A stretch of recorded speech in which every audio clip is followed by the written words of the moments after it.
Abana bariko barabingene bagura amafi mu muri ko murasanga ama interview. Akwata kusema Talvin turabasa umukeke hama ugire promotion TV yacu igire. Unatani kuzi? Ninunulie mkeke. Mkeke? Haina shida twende. Baba! Nitafutie mimi. Twende. Iyo shitse ngaha icambere n'ubwiza bwaho ama yewe raba. Ehera ubwato. Urabona baragiye? Urabona ko bagiye nkabo. Ni byiza gose. Abo bakwiye gufatwa bakaboha n'abasi b'u Burundi. Abo bakwiye gufatwa bakaboha n'abasi b'u Burundi. Mutama nkoraha. Mu Burundi dufise byose urabibona. Dufise byose. Yaba wisumamwo no munsi yaronka icaha abana. Yaba mutoyi. Yaba mutoyi araronka yaba umuranguzi. Nawe akazi urabona karahari bitanganika gwabyaye ibintu bimeze neza cyane. Sasa Kellyna muri kano kanya n'ikihe kintu agiye kwiratira abafanzi biyo by the way kuba ndabarusha kumenya igihugu dufise ahantu henshi heza hateye igomwe igihugu cacu ni ciza cane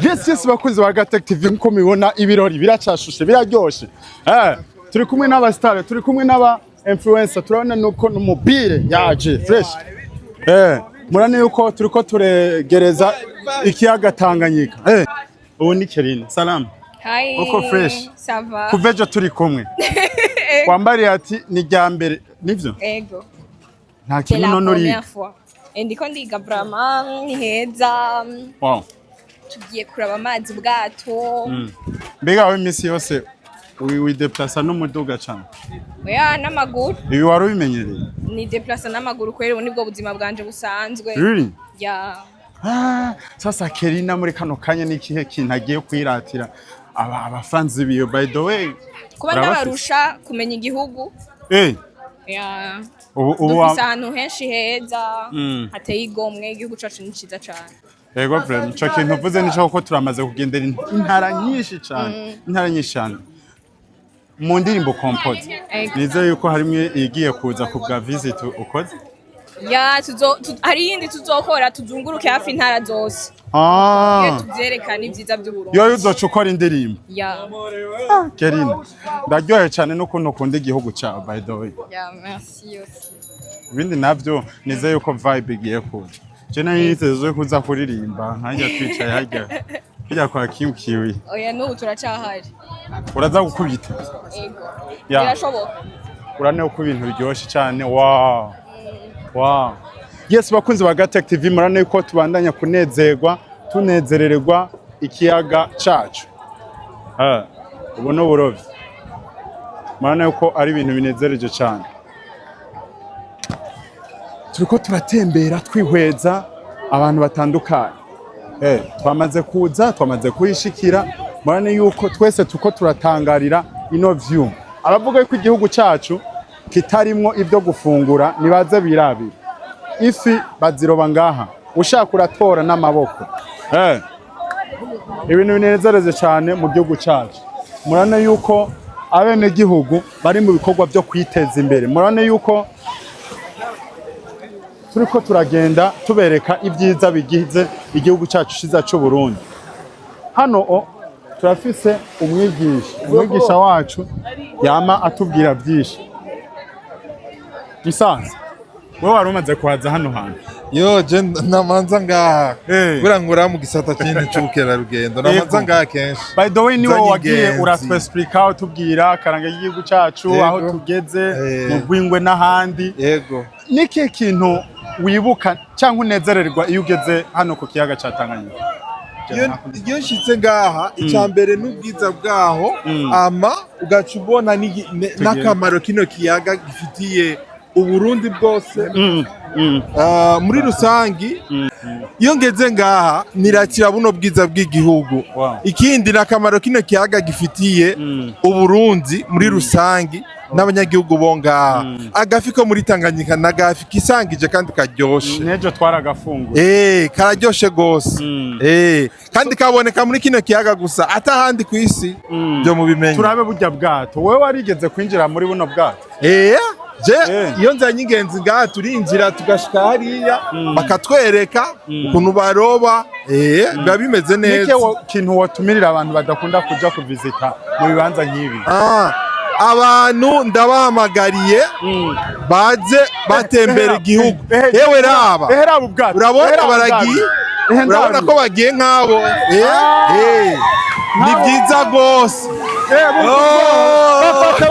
Bafate ariko urabona ko harimo n'ababihinga usanga babimenye. Rero ngaho ujya munasoza, urabona nk'ujya ariko arasoza buca bufata inzira bugenda imbere. Biba biteye igomwe rwose. Barashobora kugwayo ariko abagize ubwoba. Ni ryoshe cyane. Urabona yuko abenegihugu bose bararyohewe. N'ikindi ameze nk'isoko y'abarovyi bavuye kuroba mu gatondo. Aha abaza kurangura amafi baza ngaha n'iziji Bujumbura hose. Ameze nk'isoko niyo barangurira ifi. Nukuvuga hari izo bashora, hari izo bashora mu zindi ntara ariko bakibuka naho bavuka. Nubona ko bameze nko mu isoko. Musanze je natangariye ibintu vyema. Ni byiza rwose bimeze neza. Wowe uraroba ubwo bwato babwita gute? Babwita igipe. Biriya bintu bimeze nk'imbaho zigerekeranye n'ibiki? Bimeze nk'imbaho zigerekeranye. Amapore bayita amapore. Amapore afasha iki? Afasha kukwega urusenga. Kukwega urusenga? Baca baboha kuri burya bubaho. Bashyira inda haruguru ku isonga y'ubwato no hagati n'inyuma y'ubwato ku mpera. Ubwato ajya n'amasanduku bashiramwe amafi. Yego. Noneho ubu bwato bwose buroba ifi zimwe canke ari uburoba imikeke uburoba Bega biravana n'igihe. Nk'ubu turi mu gihe c'indagara n'agahuzo. Imboga rero yose niyo buroba. Nta bwato bufise imboga n'umwe buroba. Iyiza yose niyo buroba. Indagara zisumbuye gato gusumbya agahuzo. Agahuzo niko indagara ya nyuma. Bananya kunezererwa view y'igisagara cha Rumonge akakomenda mukamenya. Murabana yuko abastari bari hano, abantu batandukanye bari hano, abazungu, ekongole, abarundi bose bari hano. Murane uko binezereje cyane. Bakunzi ba Yaga TV, murane uko turacari kumwe na wa mujama wacu Hosy Smith, umuntu akunda Yaga TV kandi yaje ku kiyaga. Chika kidogo papa. Nari nkumbuye ubuharayi bwawe. Twagiye salamu. Tusalimie kidogo. Tusalimie kidogo.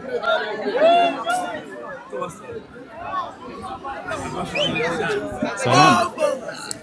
Abandi bariko barabingene bagura amafi mu muri ko murasanga ama interview. Akwata kusema Alvin turabasa umukeke hama ugire promotion TV yacu gire. Unatani kuzi ninunulie mkeke. Haina shida, twende. Baba Nitafutie mimi. Twende. Mbega igihugu cyacu kono gishajije. Ndabira izi n'indagara. Ndabira ukuntu hasa neza. Ndabira aha hose n'ahantu hari indagara. Aha n'igihugu barashoramwo kikarengerwa. Ari nazindi muhora mubona banashora no hanze. N'amahoro gabatama. Murakomeye? Yego. Mutramutse gato ni Yaga TV. N'amahoro none. Amahoro. Yego. Ati rero musanzwe mudandaza indagara nyene. Yego. Iziba zita gute? Zina karumba. Na karumba. Akarumba namba moja. Akarumba. Kubera iki? Nomero ya mbere. niyo nimero ya mbere. Hanyuma nka ziriya ziri hariya zijya bazita agahuzo. Aha rero mwanikiye kugira ntizishobore kugira ikibazo kibi. Twanikira hejuru kugira ngo ntizibemo imicanga, imisenyi. Hanyuma zumye tukaca dushora Bujumbura. Indagara ni kihe kintu mwasanze zifitiye akamaro umubiri? Indagara twebwe vraiment ntidushobora kubimenya, mugabo icyo tuzi cyoco tuzi yuko ari imboga. Tuzi ko ari imboga kandi indagara icyo tuzi kandi nta ngaruka mbi zifise ku mubiri w'umuntu no ku magara y'umuntu. Nikihe ciza gituma ugenda uyu munsi ukadandaza ukagaruka hano ku kiyaga ca Tanganyika? Nikihe ubona ikiyaga Tanganyika kikumariye? Kidufitiye akamaro kanini cyane. Ikiyaga Tanganyika bwa mbere bwobwo turangura imboga, turakura ko imboga zo kurya. Mugaho umuryango ukamerwa neza, n'abagenzi bagashikirwa batari bake, abakene bagashikira nka twebwe abaranguzi, tukaza turabaha ko duke duke. Usanga bamwe bafite udusahani bariko baraseva. Niko kamaro kanini ikiyaga kimariye abantu. Nta muntu ashobora gushika ngaha ngo atahe uko nyene. Oya, umuntu akenye wese bategezwa kumuha. Aba patro pêcheur barabaha, natwebwe abadandaza twongera tukabaha. Reka ndagushimire cyane Mutamba, kandi ubandanye guheza gihe. Yes, bakunzi ba Gatech TV, murane yuko tubandanya tuyagisha abantu hamwe n'abandi, ndetse murane ko ari ibintu bisa neza cyane. This is Mr Vibe, iyi ni Yaga Tech TV, inyuma ya kamera ni Kagaga Oji. Murane yuko turiko turagenda tubereka ukuntu igihugu cyacu gitagase. Ndabira ano masandugo y'indagara, ndabira abantu baranezerewe bariko baragura, abandi bagurisha. Ego mama ni sawa? Ego ni sawa, ndakomenda shima. Iyo ubonye indagara nk'izi ziva yo reka ni bugyohe. Waje kugura? Ego ndaje kurangura. Ego vrema, uyu n'umudandaji ni sawa? Turagiye gose no munsi. Yego cyane. Atuje kugura ibintu. Kandi urane ko igihugu cyacu kitagase. Kimeze neza gose. Ibihage byarakorotse, umucero warakorotse, agahuzo nako ngo karaje. Tugomba ni kuyigina. Uri mu bantu bakusanga bakorera mu gihugu cyabo ariko batavuga neza ubudandaji. Yo ni bwa mbere ni ijana kwijana. Ego ko apamero cyane 9 ijana kwijana. Urabona ni noti kurukura haru. Neza gose.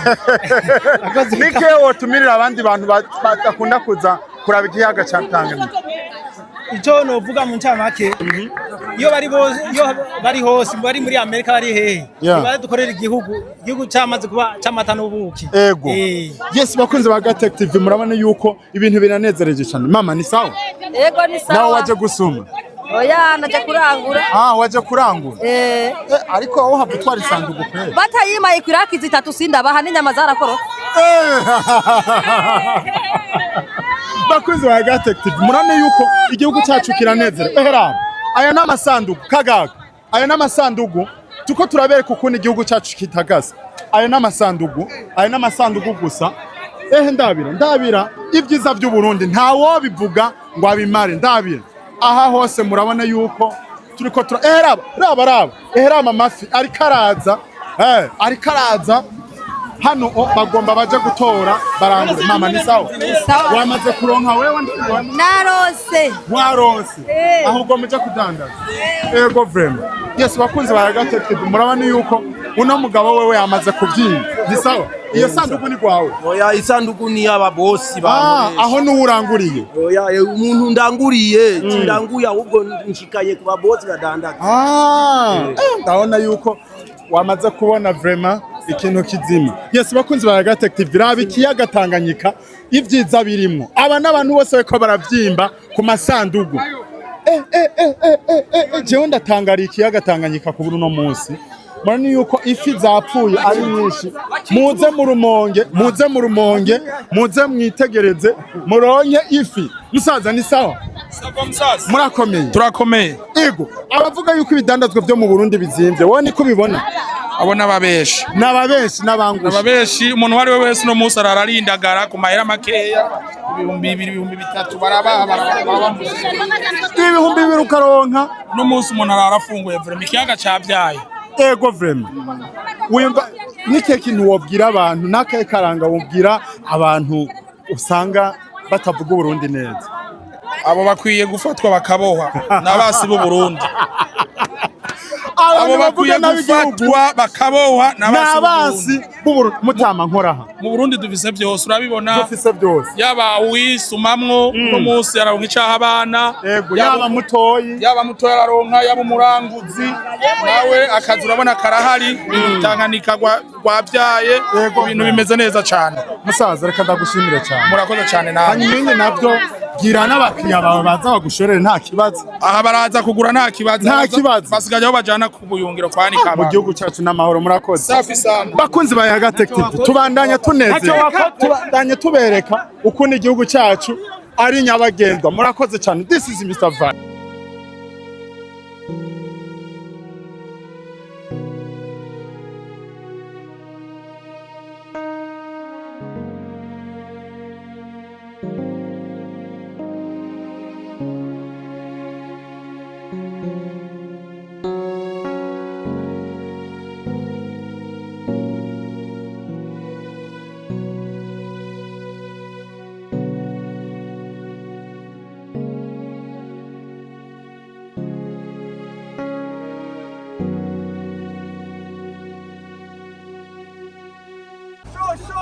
Show. Are you ready?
Yes, bakunzi ba Yaga Tech TV nkuko mubibona bariko baratwakira fresh.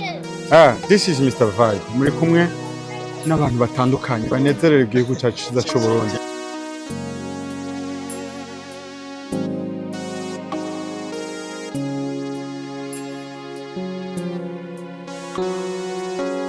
Hano uko dufite abakobwa beza baje kuraba igihugu cyabo.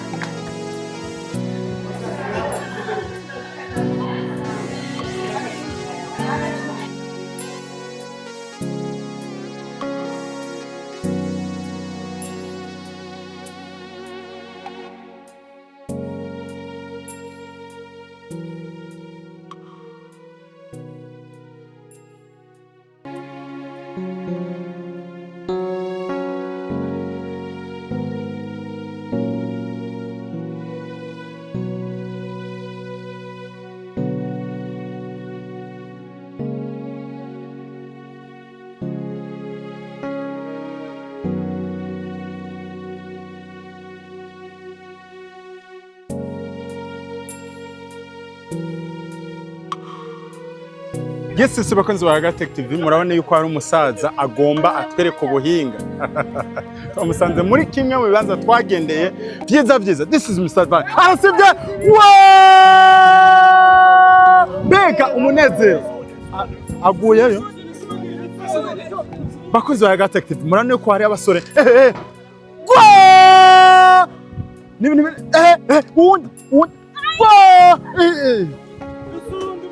Undi. Oyo.